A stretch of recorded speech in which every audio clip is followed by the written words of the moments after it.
Thank you, Lindsay.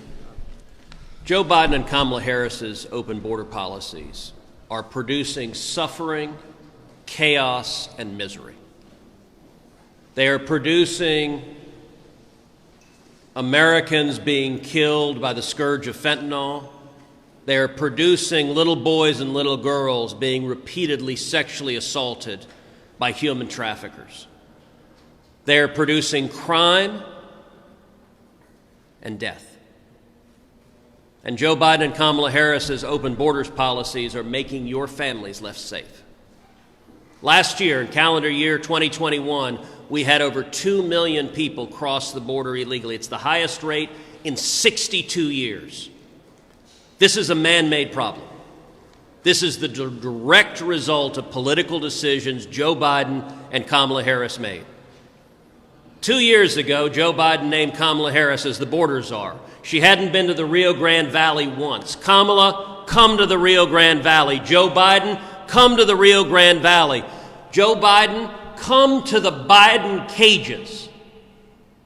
We've seen Democrat hypocrites go on and on and on about kids in cages when President Trump was president. They never mentioned that Barack Obama built the cages, and the cages are bigger and more full under Joe Biden. Lindsay and I serve on the Senate Judiciary Committee. In a year and a half, we've had 0 hearings on the crisis on the southern border. The Senate Democrats, they don't care. We've had 4 or 5 hearings on amnesty. The only thing they care about is more amnesty, because as they see it, every illegal alien is a future Democrat voter. And it's cynical because their view is if more children have to get physically and sexually assaulted to help them at the ballot box, so be it. And let me tell you something. You may think you don't live in Texas, you don't live in Arizona, you're not a border state. Every state in America is a border state. Let me tell you why. The people that come over, every person that crosses the border has to pay a cartel. The cartel have total control over the border. You pay them typically between $3,000 and $8,000 to cross the border. Many times when they cross the border, they're put in a stash house where the cartels extract even more money from the people who've just been trafficked across the border. And many of them are wearing colored wristbands. Now, what are the colored wristbands? The wristbands correspond to how many thousands of dollars they paid the cartels and how many more thousands of dollars they owe the cartels. And many of them come in debt for thousands of dollars to the cartels. What happens then? Joe Biden transports them to cities all over the country.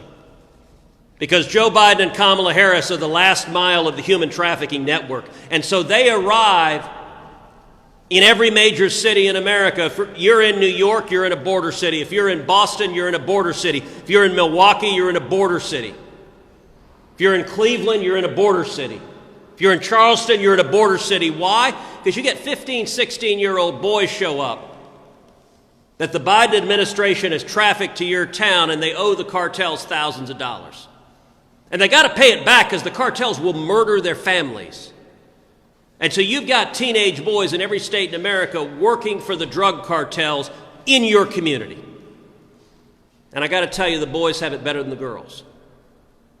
Because too many of these teenage girls that owe the cartels thousands of dollars find themselves placed in a house of prostitution and forced into involuntary sex slavery. And I got to say, if you're a 15, 16-year-old Honduran girl, you look north, you had dreams of freedom, and you suddenly find yourself in a living hell, trapped in sex slavery, this is Joe Biden's fault. This is Kamala Harris's fault. 2 closing things. I want to say to Brandon Judd, who is a good friend, who leads the Border Patrol Union, and I want to say to the men and women of the Border Patrol, you've had a year and a half of political leadership undermining you, preventing you from doing your job, demonizing you, and attacking you. I am amazed that Border Patrol agents show up for work each day. Amen. I am amazed that they go and risk their lives to apprehend dangerous criminals only to see their political superiors turn around and let those criminals go so you can catch them the next day. And to see the President of the United States falsely accuse Border Patrol agents on horseback of whipping people, which was a political lie, is offensive. So the message that I'm going to ask you to carry to your brothers and sisters is help is on the way. I'll do that. Help is on the way. And I'll tell you, because of the disaster of Biden-Harris, Republicans are going to retake the House and we're going to retake the Senate. And when we do, we are going to move legislation to secure the damn border and to stand with the men and women of Border Patrol.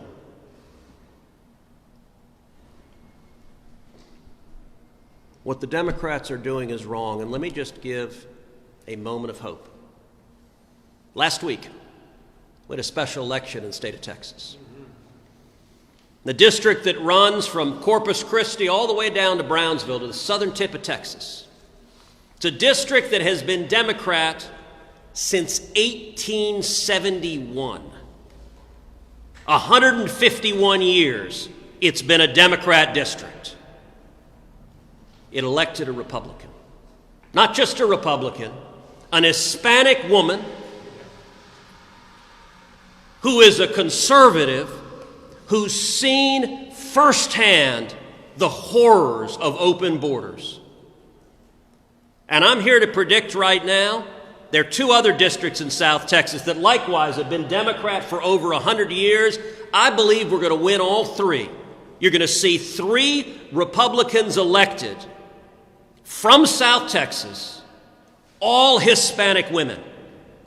And I cannot wait. And actually, just yesterday in Virginia, Yesli Vega, who is the daughter of immigrants from El Salvador, whose brother was nearly killed by MS-13, was badly wounded and nearly killed. She won her primary yesterday. We're going to see 4 new Republicans, Hispanic women, standing up and saying open borders are wrong. And I cannot wait to see Nancy Pelosi and AOC argue with these Hispanic women. No. You don't understand what the border is like. What they're doing is wrong. And the American people are fed up with it.